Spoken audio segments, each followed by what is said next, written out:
No no madam ಬಾಗಿಲು ತೆಗೆದೈತೆ ಒಂದು ತಗೊಂಡ್ರೆ ಒಂದು ಫ್ರೀ ಅಂತ ಕೊಡ್ಬೇಕು ಕಾಸು ಜೊತೆ ಮೇಡಮ್ನು ಕತ್ಕೊಂಡು ಹೋಗ್ಬಿಟ್ರೆ ಆ ಕಣ್ಣನ್ ಮಕ್ಕಳು ಮೇಡಮ್ ಯು ಡೋಂಟ್ ವರಿ ನಾನು ನಿಮ್ಮನ್ನು ಕಾಪಾಡ್ತೀನಿ ನನ್ನ ಕೆಲಸ ಉಳಿಸ್ಕೋತೀನಿ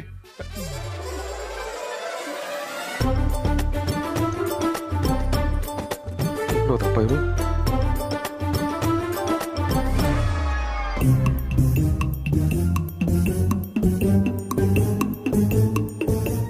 ಯಾಕೆ ಕೊಡಕ್ ಹೋದ್ರಪ್ಪ ಇವರು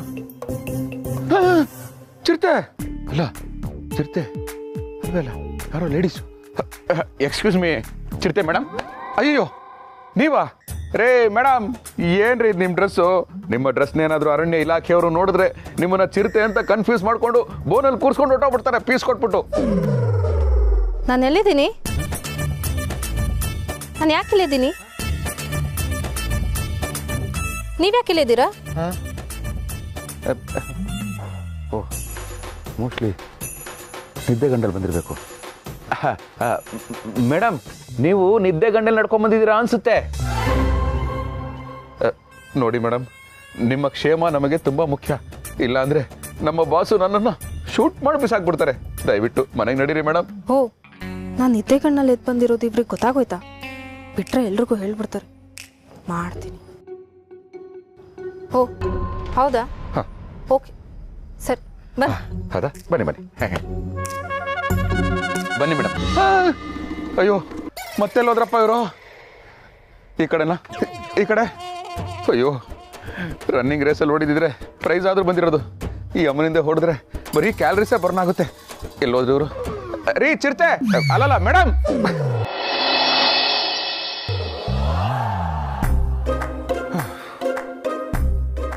ಬೆಳಗ್ಗೆ ಹೊತ್ತು ಜಾಗಿಂಗ್ ಮಾಡೋ ಅಂದ್ರೂ ಮಾಡ್ಬೋದು ಆದರೆ ಮಿಡ್ ನೈಟಲ್ಲಿ ರನ್ನಿಂಗ್ ಮಾಡಿದ್ರೆ ರನ್ನಿಂಗ್ ನೋಸ್ ಆಗ್ಬಿಡುತ್ತೆ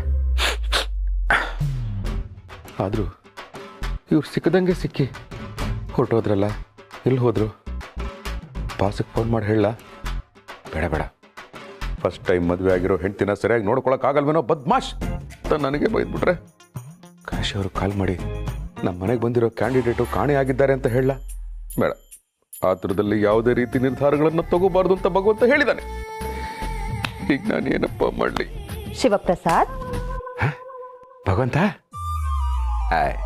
ನೀನ ನಾನೇ ತಾವ್ ಯಾರು ಅನ್ಕೊಂಡ್ರೋ ನಿನ್ನ ನಾನು ಬೇರೆ ಯಾರು ಅಂತ ಯಾಕೆ ಅನ್ಕೊಳ್ಳಿ ಇಷ್ಟೊತ್ತಲ್ಲಿ ಎದ್ದು ಬಂದಿದೆಯಲ್ಲ ಕಾರಣ ಇಷ್ಟೊತ್ತಲ್ಲಿ ತಾವ್ ಆಚೆ ಹೋಗಿದ್ರಲ್ಲ ಕಾರಣ ಉತ್ತರ ಹೇಳಲೇಬೇಕಾ ಖಂಡಿತ ಕಿರಿ ಏನ್ ಗೊತ್ತಾ ನಮ್ಮ ವಿವೇಕ್ ದೇಶಪಾಂಡೆ ಅವರು ಹೇಳ್ತಿದಾರಲ್ಲ ಅವ್ರು ಇದ್ಕಿದ್ದಾಗೆ ಓಡೋಗಿದ್ದಾರೆ ಓ ಹೌದಾ ಹೇ ಗಿರಿ ಇಂಥ ವಿಷಯ ಹೇಳಿದಾಗ ಹೌದಾ ಅಂತ ರಿಯಾಕ್ಷನ್ ಕೊಡ್ಬೇಕು ನೀನೇನು ಓ ಹೌದಾ ಅಂತ ಇದೆಯಾ ಓಕೆ ಹೌದಾ ಕರೆಕ್ಟ್ ಅವ್ರನ್ನೇ ಹುಡ್ಕೊಂಡು ಹೋದೆ ಸಿಕ್ಕಿದ್ರು ನಿದ್ಗಣ್ಣಲ್ಲಿ ವಾಕಿಂಗ್ ಮಾಡ್ತಾ ಇದ್ರು ನಾನು ಹೇಳಿದೆ ಮೇಡಮ್ ಕಣ್ ತಕೊಂಡ್ ವಾಕಿಂಗ್ ಮಾಡಿದ್ರೇನೆ ಬಿಡಲ್ಲ ಈ ಸಮಾಜ ಅಂತದ್ರಲ್ಲಿ ನೀವು ನಿದ್ಗಣ್ಣಲ್ಲಿ ವಾಕಿಂಗ್ ಮಾಡ್ತಾ ಇದ್ರೆ ಬಿಡ್ತಾರಾ ಅಂತ ಪ್ರಾಕ್ಟಿಕಲ್ ಆಗಿ ಹೇಳಿದೆ ಹಿಂಗ್ ತಿರುಗೋ ಅಷ್ಟರಲ್ಲಿ ಮಾಯ ಆಗ್ಬಿಟ್ಟಿದ್ದಾರೆ ಯಾರೆಲ್ಲ ಹುಡುಕ್ದೆ ಹುಡುಕಿ ಸಾಕಾಗಿ ಸುಸ್ತಾಗಿ ಕಡೆಗೆ ಮನೆಗೆ ಬಂದೆ ಸುಮ್ಮನೆ ಹೇಳ್ತೀರಾ ಅವ್ರು ನೆಮ್ಮದಿಯಾಗಿ ರೂಮಲ್ಲಿ ಮಲಗಿದ್ದಾರೆ ಹರೀಶರ್ ನಾನೇ ನೋಡ್ಕೊಂಡ್ ಬಂದೆ ರೀ ಮಲಗಿದ್ದಾರೆ ಅಪ್ಪ ನನ್ನ ಕೆಲಸ ಉಳಿತು ದಿನ ಆಫೀಸಿಂದ ಸಂಜೆ 1 ಅವರ್ ಯಾಕೆ ಲೇಟಾಗಿ ಬರ್ತಾ ಇದ್ರಿ ಅಂತ ನನ್ಗೆ ಈಗ ಗೊತ್ತಾಯ್ತು ಯಾವ ನಾಟಕ ಮಾಡ್ಲಿಕ್ಕೆ ಸೇರ್ಕೊಂಡಿದ್ದೀರಿ ಇಷ್ಟು ಚೆನ್ನಾಗಿ ಡ್ರಾಮಾ ಮಾಡಕ್ ಕಲ್ತಿದ್ದೀರಾ ನಾಟಕ ಮಾಡ್ಲಿ ನೀವ್ ಆಚೆ ಹೋಗಿ ಪಾಪ ಅವ್ರ ಮೇಲೆ ತಪ್ಪು ಹೊರಿಸ್ತಿದ್ದೀರಾ ದೇವ್ರ ಮೆಚ್ತಾನೇನ್ರಿ ನಿಮ್ಮನ್ನ ಯಾವ್ದಾದ್ರು ಡಾಕ್ಟರ್ ಹತ್ರ ಕರ್ಕೊಂಡು ಹೋಗ್ಬೇಕು ಇಷ್ಟು ದಿನ ಒಬ್ಬೊಬ್ರೆ ಮಾತಾಡ್ತಾ ಇದ್ರಿ ಈಗ ನಿದ್ದೆ ಕಣ್ಣಲ್ಲಿ ಒಬ್ಬೊಬ್ರೆ ನಡೆಯೋ ಕಾಯಿಲೆ ಬೇರೆ ಶುರುವಾಗ್ಬಿಟ್ಟಿದೆ ನೀವು ಯಾವ್ಯಾವ ಕಾಯಿಲೆ ಶುರುವಾಗತ್ತೋ ಏನೋ ಎಲ್ಲ ನನ್ನ ಕರ್ಮ ನಡೀರಿ ಕಾಲಿಗೆ ದಾರ ಕಟ್ ಮಲಗಿಸ್ತೀನಿ ಮಂಚದ ಕಾಲ್ಗ ಅಲ್ಲ ನಿಮ್ ಕಾಲಿಗೆ ಮಂಚದ ಕಾಲ್ ಸೇರಿಸಿ ದಾರ ಕಟ್ ಮಲಗಿಸ್ತೀನಿ ನಡೀರಿ ಕಿರಿ ಏನ್ರಿ ನಮ್ಮನೇಲಿ ದಾರ ಇದೆಯಾ ದೇವ್ರೆ ನಡಿ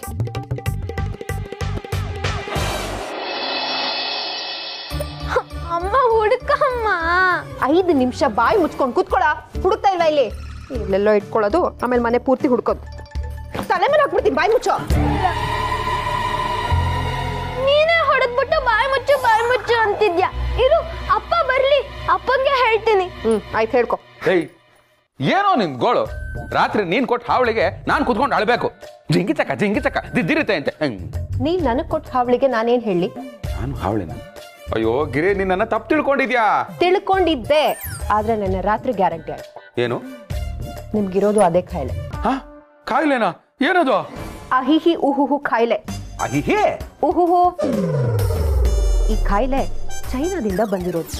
ಇದರ ಲಕ್ಷಣಗಳು ಅಂದ್ರೆ ಒಬ್ಬೊಬ್ಬರೇ ಮಾತನಾಡೋದು, ರಾತ್ರಿ ಒಬ್ಬೊಬ್ಬರೇ ನಡೆದಾಡೋದು. ಇದನ್ನ ಯಾವ ನ್ಯೂಸ್ ಅವ್ರು ಹೇಳಿದ್ರೆ? ನ್ಯೂಸ್ ಅಲ್ಲ, ರೀಲ್ಸು. ಅಮ್ಮ, ನನ್ ರಬ್ಬರ್ ಹುಡ್ಕಮ್ಮ. ನಿಮ್ಮಪ್ಪನ್ಗೆ ಅಹಿಹಿ ಉಹುಹು ಅಂತ ಇಂಪೋರ್ಟೆಡ್ ಚೈನಾ ಕಾಯಿಲೆ ಬಂದಿದೆ, ನಿನಗೆ ರಬ್ಬರ್ ಅಂತೆ ರಬ್ಬರು. ಸ್ವಲ್ಪನೂ ಫೀಲಿಂಗ್ಸ್ ಇಲ್ವೇನೋ ನಿನಗೆ? ಅಪ್ಪ ನೋಡೋ ನನ್ನ ಮಗಳು ಬಂದ್ಲು ನನ್ನ ಫೀಲಿಂಗ್ಸ್ ನ ಕೇಳಕ್ಕೆ. ನೀನ್ ಕೇಳಮ್ಮ. ಅಪ್ಪ, ನನ್ ಕಾಲ್ ಚೆನ್ ಕಾಣಿಸ್ತಿಲ್ಲ. ಕಾಲ್ ಚೆನ್ ಕಾಣಿಸ್ತಾ ಇಲ್ವಾ? 4,000 ರೂಪಾಯಿ ಬೆಳ್ಳಿ ಕಾಲ್ಗೆಜ್ಜೆ ಇತ್ತೀಚೆಗೆ ಕೊಡ್ಸಿದ್ನಲ್ಲೇ, ಎಲ್ಲ ಕಳ್ಕೊಂಡೆ. ಯಾಕೆ ಕಳ್ಕೊಂಡೆ?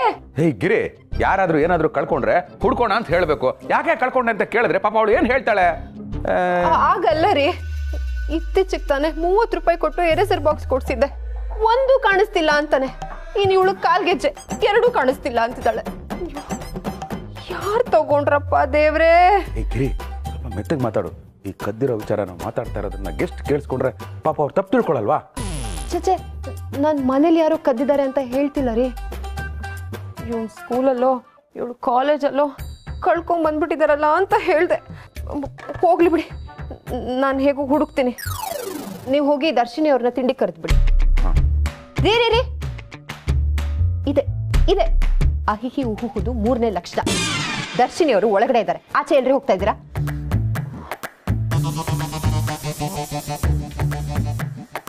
ಶಿವಪ್ರಸಾದ್,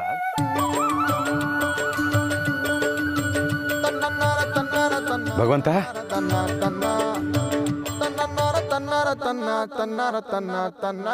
ಇತ್ತೀಚೆಗೆ ನನ್ನ ಸ್ನೇಹಿತನಿಗೆ ಬಿಡುವೇ ಇಲ್ಲ ಅನ್ಸುತ್ತೆ. ಅಯ್ಯೋ ಭಗವಂತ, ಬಿಡುವು ಇದೆ, ರಜಾನೂ ಇದೆ, ಆದ್ರೂ ಕಂಪ್ಲೀಟ್ ಆಗಿ ಆಕ್ಯುಪೈಡ್ ಆಗ್ಬಿಟ್ಟಿದ್ದೀನಿ. ನಿನಗೆ ಗೊತ್ತಲ್ಲ, ಹೊಸ ಜೋಡಿ ಮನೆಗೆ ಬಂದಿದೆ, ಅದರಲ್ಲೂ ಬಾಸ್ ಮಗ ಬೇರೆ. ಆತಿಥ್ಯ ಸ್ವಲ್ಪ ಚೆನ್ನಾಗಿರ್ಲೇಬೇಕಲ್ವಾ? ಆತಿಥ್ಯಕ್ಕೆ ಪದವಿ ಪುರಸ್ಕಾರ ಅಂತಸ್ತು ಇದು ಯಾವುದ್ರ ಹಂಗೂ ಇಲ್ಲ ಶಿವಪ್ರಸಾದ್. ಮನೆಗೆ ಬಂದಿರೋನು ರಾಜನೇ ಆಗಿರ್ಲಿ ಅಥವಾ ಸೇವಕನೇ ಆಗಿರ್ಲಿ, ಆತಿಥ್ಯ ಸಮಾನವಾಗಿರ್ಬೇಕು. ಅಯ್ಯೋ ಭಗವಂತ, ನಮ್ಮ ಮನೆಗೆ ಯಾರೇ ಬರ್ಲಿ ಎಲ್ಲರನ್ನೂ ನಾವು ಚೆನ್ನಾಗೇ ನೋಡ್ಕೊಳ್ಳೋದು. ಅದರಲ್ಲೂ ಇವ್ರ ಬಾಸ್ ಮಗ ಬೇರೆ, ಸ್ವಲ್ಪ ಯಾಮಾರಿದ್ರು ಕೆಲಸನೇ ಕಳ್ಕೊಂಡ್ಬಿಡ್ತೀನಿ. ಹಾಗಾಗಿ 1/4 kg ಕಾಳಜಿ ಜಾಸ್ತಿ. ಹೋಗೋದನ್ನ ತಡೆಯೋಕೆ ನೀನ್ ಯಾರು ಶಿವಪ್ರಸಾದ್? ಮೋಡದಿಂದ ಹೊರಟ ಮಳೆ ಹನಿನ ಹಿಂಪಡೆಯುತ್ತಾ? ಆದ್ರೆ ಮೋಡ ಮಳೆಯಾಗಿ ಭೂಮಿಗೆ ಬಿದ್ಮೇಲೆ ಮತ್ತೆ ಆವಿಯಾಗಿ ಮೋಡ ಸೇರ್ಕೊಳ್ಳಲ್ವಾ? ಆಗ ಅದು ವಾಪಸ್ ಹೋದಂಗೆ ತಾನೇ ಲೆಕ್ಕ. ಬಿದ್ದ ಮಳೆ ಹನಿ ಆವಿಯಾಗೋದ್ರ ಮಧ್ಯೆ ಒಂದು ಜಲಚಕ್ರ ಇದೆ. ಹುಟ್ಟು ಸಾವಿನ ನಡುವೆ ಒಂದು ಜೀವನ ಚಕ್ರವೇ ಇದೆ.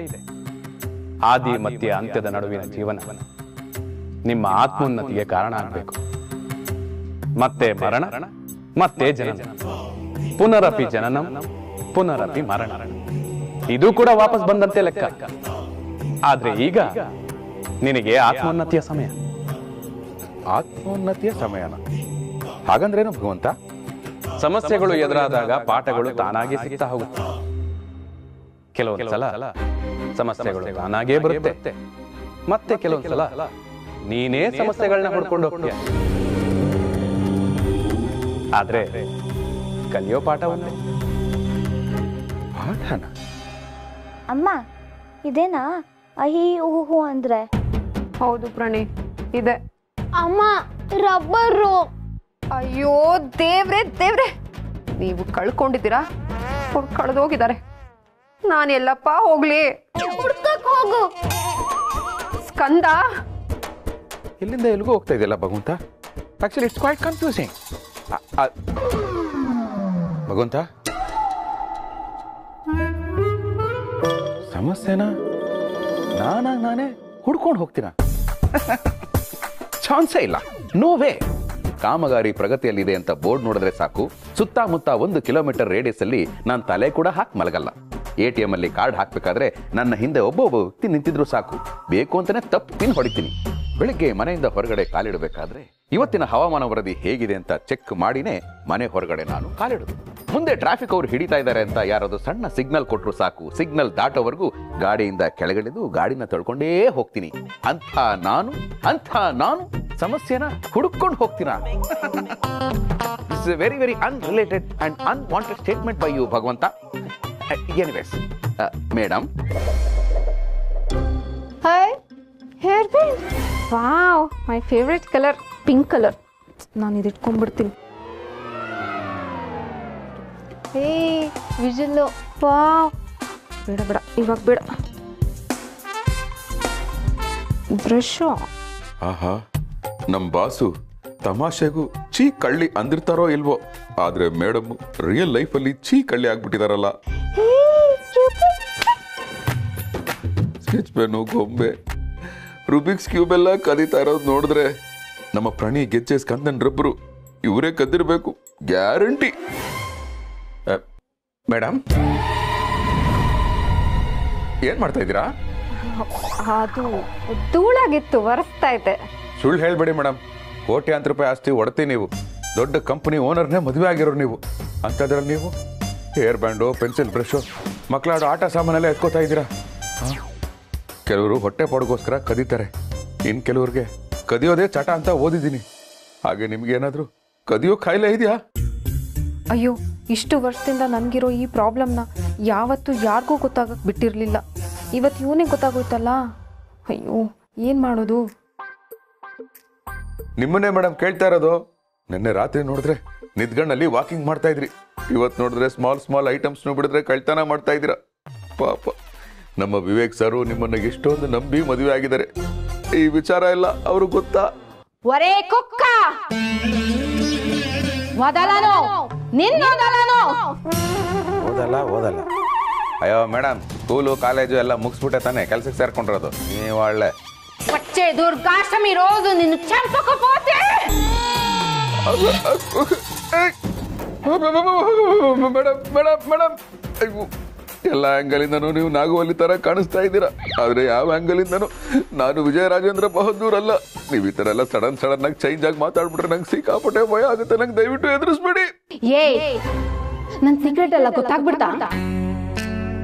ನಿನ್ ಮುಖದಲ್ಲಿ ಕಾಣ್ತಿರೋ ಈ ಹೆದರಿಕೆ, ಈ ಭಯ, ನಿನ್ ಹಾಡಲ್ಲಿ ಬರ್ತಿರೋ ಈ ಬೇಬ್ರು, ನಿನ್ ಕಣ್ಣಲ್ಲಿ ಕಾಣ್ತಿರೋ ಈ ಭಯ, ಇದೆಲ್ಲ ನೋಡ್ತಾ ಇದ್ರೆ ನಂಗೆ ಮಜಾ ಬರ್ತಾ ಇದೆ. ಮೇಡಮ್, ಮಜಾ ಬಂತು ಅಂತ ಹೇಳೋದು ಮುಗ್ಯಾಂಬು, ಅಥವಾ ನನಗೆ ಮಜಾ ಬಂತು ಅಂತ ಹೇಳೋ ಅಂಬರೀಶ್ ಪುರಿಗೆ. ಆದ್ರೆ ನಮ್ಮ ವಿವೇಕ್ ದೇಶಪಾಂಡೆ ಅವರು ಮದುವೆ ಆಗಿರೋ ಈ ನಾರಿ ಅಲ್ಲ. ಶಿವರೇ, ಏನಾಯ್ತು? ಯಾಕೆ ಹೆದರ್ಕೋತಾ ಇದ್ದೀರಾ? ನಾನು ಏನಾದ್ರು ಮಾಡದ್ನ ಹೇಳಿ ಶಿವು ಅವ್ರೆ. ಪೆಂಡಾಲ್ ಹಾಕ್ಸೋಕೆ ಕ್ಷಣಗಣನೆ ಮಾಡೋ ಟೈಮಲ್ಲಿ ಕಡಗಣನೆ ಮಾಡಿ ಗಳಗಳನೆ ಅಳೋ ಹಾಗೆ ಮಾಡ್ಬಿಟ್ರಲ್ಲ ಮೇಡಮ್. ನನ್ಗೆ ಪ್ರಾಬ್ಲಮ್ ಇರೋ ವಿಷಯ ಯಾರಿಗೂ ಗೊತ್ತಿರ್ಲಿಲ್ಲ. ಅದು ಗೊತ್ತಿರೋದು ಇಬ್ರಿಗೆ, ಒಂದು ದರ್ಶನಿಗೆ, ಒಂದು ನಿನಗೆ. ಅಯ್ಯೋ, ಗಾಳಿಲಿ ಯಾರನ್ನೂ ತೋರ್ಸ್ಕೊಂಡು ಮಾತಾಡ್ತಾ ಇದಾರಲ್ಲಪ್ಪ ಮೇಡಮ್. ಈ ವಿಚಾರ ಯಾರಿಗಾರು ಹೊರಗಡೆ ಗೊತ್ತಾದ್ರೆ ನಿನ್ ರಕ್ತ ಸುರಿಸಿ ಎಷ್ಟು ಕಷ್ಟಪಟ್ರು ಮಿಡಲ್ ಕ್ಲಾಸ್ ಫ್ಯಾಮಿಲಿಯವ್ರಿಗೆ ಕಷ್ಟ ತಪ್ಪಿದಲ್ಲ. ನೀವೇನು ಯೋಚನೆ ಮಾಡಬೇಡಿ ಶಿವಪ್ರಸಾದ್ ಅವರೇ. ಶುರು ಮಾಡ್ಕೊಂಡ್ರೆ ನೀವು? ಇವ್ರು ಹೀಗೇನೆ ಮನೆಗೆ ಯಾರೇ ಬಂದ್ರು ಅವ್ರ ಹತ್ರ ಮಿಡಲ್ ಕ್ಲಾಸ್ ಫ್ಯಾಮಿಲಿ ಬಗ್ಗೆ ಕಷ್ಟ ಹೇಳ್ಕೊತಾನೆ ಇರ್ತಾರೆ. ನೀವೇನು ಅನ್ಕೋಬೇಡಿ. ತಂದು ರಬ್ಬರು ಬಳಿದು ಕಾಲ್ಗೆಜ್ಜೆ ಎಲ್ಲ ಕಳೆದೋಗಿದೆಯಲ್ಲ, ಅದಕ್ಕೆ ಕಾರಣ. ಯಾರ ಎದುರುಗಡೆ ಏನ್ ಮಾತಾಡ್ಬೇಕಂತ ಗೊತ್ತಾಗುತ್ತೆ. ದರ್ಶಿನಿ ಅವರೇ, ಇವ್ರಿಗೆ ಒಂದು ಹೊಸ ಕಾಯಿಲೆ ಶುರುವಾಗಿದೆ, ಅಹಿಹಿ ಉಹುಹು ಅಂತ. ಚೈನಾದಿಂದ ನೇರವಾಗಿ ಇವ್ರಿಗೆ ಫಸ್ಟ್ ಬಂದಿರೋದು. ಒಬ್ಬೊಬ್ರೆ ಮಾತಾಡ್ತಾರೆ, ರಾತ್ರಿ ನಿದ್ದೆಲೆಲ್ಲ ಒಬ್ಬೊಬ್ರೆ ಓಡಾಡ್ತಾರೆ. ಅಯ್ಯೋ ಹೌದಾ? ಸಾರಿ, ಇವ್ರು ನೋಡಿದ್ರೆ ಬೇಜಾರಾಗತ್ತೆ. ಇಟ್ಸ್ ಓಕೆ, ನೀವು ಹೋಗಿರಿ, ನಾನು ಟಿಫನ್ಗೆ ಬರ್ತೀನಿ. ಸರಿ ಆಯ್ತು. ನೀನೇನೇ ಹೇಳಿದ್ರು ಯಾರು ನಂಬಲ್ಲ. ನೋಡಿದ್ಯಾ, ನಿನ್ ಹೆಂಡತಿನೇ ನಿನ್ಗೆ ಮಾನಸಿಕ ಕಾಯಿಲೆ ಇದೆ ಅಂತ ಹೇಳ್ಬಿಟ್ಟು ಹೋಗಿದ್ದಾಳೆ. ಇನ್ಮೇಲೆ ಪ್ರತಿದಿನ ಪ್ರತಿ ಕ್ಷಣ ನೀನ್ ಹೀಗೆ ಒದ್ದಾಡ್ಬೇಕು. ಅದನ್ನ ನೋಡಿ ನಾನು ಖುಷಿ ಪಡ್ಬೇಕು. ನಿನ್ ನೋವು ಒದ್ದಾಟ ನನಗೆ ಮಜಾ ಕೊಡುತ್ತೆ.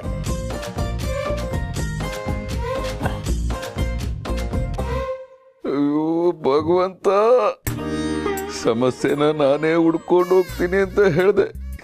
ಮಳೆ ನೀರು ಮೋಡ ಸೇರ್ಕೊಳ್ಳೋವರೆಗೂ ಪಾಠ ಕಲಿತಾ ಇರಬೇಕು ಅಂತ ಹೇಳಿದೆ. ಈ ಡಬಲ್ ಲೈನ್ಸ್ನ ಅರ್ಥ, ಈ ಡಬಲ್ ಆಕ್ಟಿಂಗ.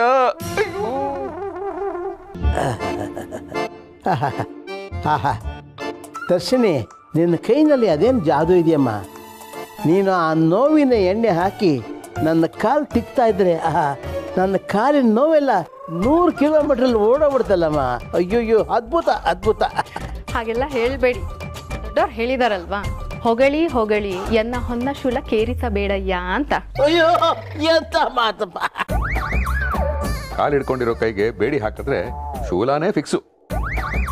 ಕೋಟ್ಯಾಧಿಪತಿ ಗಂಡ, ಸೊಸೈಟಿಯಲ್ಲಿ ಅವನಿಗೆ ಇಷ್ಟೊಂದು ಹೆಸರಿದೆ. ನಿನ್ನ ನೋಡಿದ್ರೆ ಎಷ್ಟು ಸಿಂಪಲ್ ಅಮ್ಮ. ಅದಕ್ಕೆ ಹೇಳ್ತಾರೆ ಕನ್ನಡದಲ್ಲಿ ಡೌನ್ ಟು ಅರ್ತ್ ಪರ್ಸನ್. ಅಪ್ಪ, ಏನಪ್ಪ ನೀನು ಹೇಳಿದ್ದು ಇಂಗ್ಲಿಷ್, ಕನ್ನಡ ಅಲ್ಲ. ಭಾಷೆ ಯಾವುದಾದ್ರೇನು ಭಾವ ಮುಖ್ಯ ಕಣೋ ಅಲ್ವಾ? ಅಯ್ಯೋ ಮೇಡಮ್, ನೀವೇನು ಇಲ್ಲಿ ಕೆಳಗಡೆ ಎದ್ದೇಳಿ ಮೇಲೆ. ಅಯ್ಯೋ, ನೀವು ಮೊದಲು ಮೇಡಮ್ಮನನ್ನ ಬಿಟ್ಟು ನನ್ನ ಪ್ರೀತಿಯಿಂದ ಧನಿ ಅಂತ ಕರೀರಿ. ಅಯ್ಯಯ್ಯೋ, ನಮ್ಮ ಯಜಮಾನ್ರ ದಣಿಗಳಿಗೆ ದಣಿ ನೀವು. ನಿಮ್ಮನ್ನ ನಾನು ದನಿ ಅಂತೆಲ್ಲ ಕರೆಯೋಕ್ಕಾಗತ್ತಾ? ಅವಳು ಅಷ್ಟು ಕೇಳ್ಕೊತಾ ಇದ್ದಾಳೆ. ದೊಡ್ಡ ದನಿಯಿಂದ ದನಿ ಅಂತ ಕೂಗಮ್ಮ. ನೀವೀಗ ಕರ್ದಿಲ್ಲ ಅಂದ್ರೆ ನನಗೆ ತುಂಬಾ ಬೇಜಾರಾಗುತ್ತೆ. ದನಿ ಕೇಳಕ್ಕೆ ಎಷ್ಟು ಹಿತವಾಗಿದೆ. ಗಿರಿ, ಅದೇ ಸರಿ. ನೋ, ಗಿರಿ ಅಂತ ನಾನು ಮಾತ್ರ ಕರಿಬೇಕು. ಆ ಹೆಸರು ಹೇಳೋ ಅಧಿಕಾರ ಇರೋದು ನನಗೆ ಮಾತ್ರ. ಅಯ್ಯೋ, ಹಾಗೆಲ್ಲ ಏನೂ ಇಲ್ಲ. ಪ್ರೀತಿಯಿಂದ ದನಿನೂ ನನ್ನ ಗಿರಿ ಅಂತ ಕರಿಬೋದು. ಮೋಸ್ಟ್ಲಿ ಶಿವಪ್ರಸಾದ್ ಅವ್ರಿಗೆ ನಮ್ಮಿಬ್ರು ಫ್ರೆಂಡ್ಶಿಪ್ ನೋಡಿ ಜಲಸ್ ಅನ್ಸತ್ತೆ. ನನಗೆ ಯಾಕೆ ಜಲಸ್ ಆಗ್ಬೇಕು? ನೀವು ಒಳ್ಳೆ ಹೇಯ್, ನಿಮ್ಮ ಬಾಸ್ ಹೀಗಿಲ್ವಲ್ಲ ಅಂತ ನೀನು ಹೊಟ್ಟೆ ಬರಿ ಅಲ್ವಾ? ಇಲ್ಲ ಇಲ್ಲ, ಇವರಿಬ್ರು ಹೀಗಿದಾರಲ್ಲ ಅಂತಾನೆ ಉರಿ. ಹೇಳ್ಕೊಳಕ್ ಆಗ್ತಿಲ್ಲ ಅಷ್ಟೇ.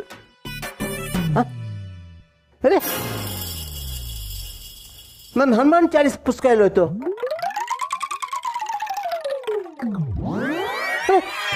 ನೋವಿನ ಎಣ್ಣೆ ಎಲ್ಲ ಹೋಯ್ತು? ಇಲ್ಲ ಇತ್ತಲ್ಲ. ಅಯ್ಯೋ, ಅದೆರಡು ಇಲ್ಲ ಇತ್ತಾ? ಹಾ, ಇಲ್ಲ, ಇಲ್ಲೇ ಇತ್ತಮ್ಮ. ಶಿವಪ್ರಸಾದ್ ಅವ್ರೆ, ನೀವೇನಾರು ನೋಡಿದ್ರಾ?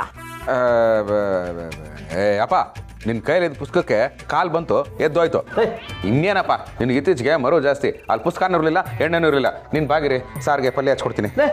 ಏನು ಹೀಗೆ ಹೇಳ್ತಾಳ? ಪುಸ್ತಕನೂ ಇಲ್ಲಿತ್ತು, ನೋವಿನ ಎಣ್ಣೆ ಅಲ್ಲಿತ್ತು. ನೋವಿನ ಜೊತೆ ನೋವಿನ ಎಣ್ಣೆ ಪುಸ್ತಕನೂ ಹೊಟ್ಟೋಯ್ತಾ? ಅಯ್ಯೋ, ಈ ಅಪ್ಪ ಮಗನ ಜಗಳ ಯಾವಾಗ ಮುಗಿಯಿತೋ, ಇವರಿಬ್ರು ಅದು ಯಾವಾಗ ಒಂದಾಗ್ತಾರೋ, ಈ ದರ್ಶಿನಿ ದಶಾವತಾರದಿಂದ ನನಗೆ ಯಾವಾಗ ಮುಕ್ತಿ ಸಿಗುತ್ತೋ ಗೊತ್ತಿಲ್ವೇ ದೇವ್ರೇ. ನಮಸ್ಕಾರ ಅಣ್ಣ. ನಮಸ್ಕಾರ ಕಣಪ್ಪ.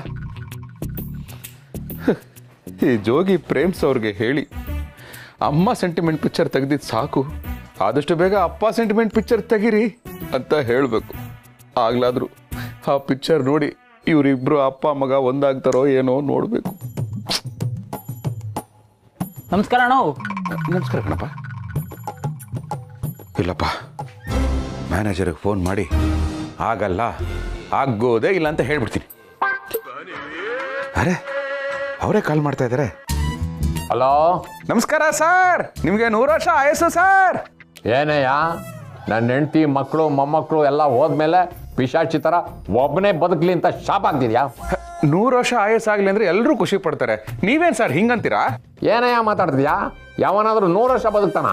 60-70 ವರ್ಷ ಅಷ್ಟೇ. ಇನ್ನು 30 ವರ್ಷ ಒಬ್ಬನೇ ಇರಬೇಕು ಅಂದ್ರೆ ಶಾಪ ಇಲ್ದಲ್ಲ ಇನ್ನೇನೋ. ಹೋಗ್ಲಿ ಬಿಡಿ ಸರ್. ಆ್ಯಕ್ಚುಲಿ ನಾನು ನಿಮ್ಗೇನೋ ಹೇಳೋದಕ್ಕೆ ಅಂತ ಫೋನ್ ಮಾಡಿದೆ. ಅದೇನಪ್ಪ ಅಂದರೆ, ನಮಸ್ಕಾರ ಅಣ್ಣ. ಸರ್ ಅದೇನು ಅಂದರೆ, ಮೊದಲು ನಾನು ಹೇಳೋದನ್ನ ಕೇಳಿಸ್ಕೊ. ನಮ್ಮ ಬಾಸ್ ಅವ್ರ ಹೆಂಡ್ತಿನ ಹೇಗೆ ನೋಡ್ಕೋತಾ ಇದ್ಯಾ? ಸರ್ ನಾನೇನು ಸರ್ ಅವ್ರನ್ನ ನೋಡ್ಕೊಳ್ಳೋದು, ಅವರೇ ನನ್ನನ್ನು ನೋಡ್ಕೊತಾವ್ರೆ. ಅವರು ಉತ್ತರ ಕರ್ನಾಟಕದವರು, ಜವಾರಿ ಮಂದಿ. ಅವ್ರು ಇಷ್ಟಪಡೋ ಹಾಗೆ ಕಡಕ್ ರೊಟ್ಟಿ, ಚೌಳಿಕಾಯಿ ಪಲ್ಯ, ಎಣ್ಣೆಗಾಯಿ ಈ ಥರದ್ದೇ ಮಾಡ್ಕೊಡ್ಬೇಕು. ಸರ್ ನನ್ನ ಹೆಂಡತಿ ಉತ್ತರ ಕನ್ನಡ ಜಿಲ್ಲೆಯವಳು ಸರ್, ಉತ್ತರ ಕರ್ನಾಟಕದವಳಲ್ಲ.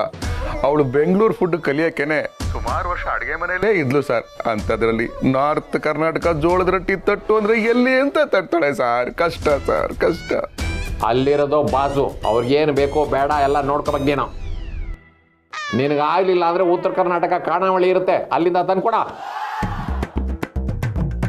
ಸರ್ ಗುಬ್ಬಿ ಮೇಲೆ ಬ್ರಹ್ಮಾಸ್ತ್ರ ಬಿಟ್ರೆ ಓಕೆ, ನೀವು ಬ್ರಹ್ಮೋಸ್ ಕ್ಷಿಪಣಿನೇ ಬಿಡ್ತಾ ಇದ್ದೀರಲ್ಲ ಸರ್, ಬದುಕೋದು ಹೆಂಗ್ ಸರ್? ದುಡ್ಡಿನ ಬಗ್ಗೆ ಯೋಚನೆನಾ ಮಿಸ್ಟರ್ ಶಿವಪ್ರಸಾದ್? ದುಡ್ಡಿನ ಬಗ್ಗೆ ಎಲ್ಲ ಯೋಚನೆ ಮಾಡಬೇಡ. ಬಿಲ್ ಕೊಟ್ರೆ ಕಾಸು ಬರುತ್ತೆ, ಹಾಗಂತ ಎಲ್ಲ ಯೋಚನೆ ಮಾಡಬೇಡ.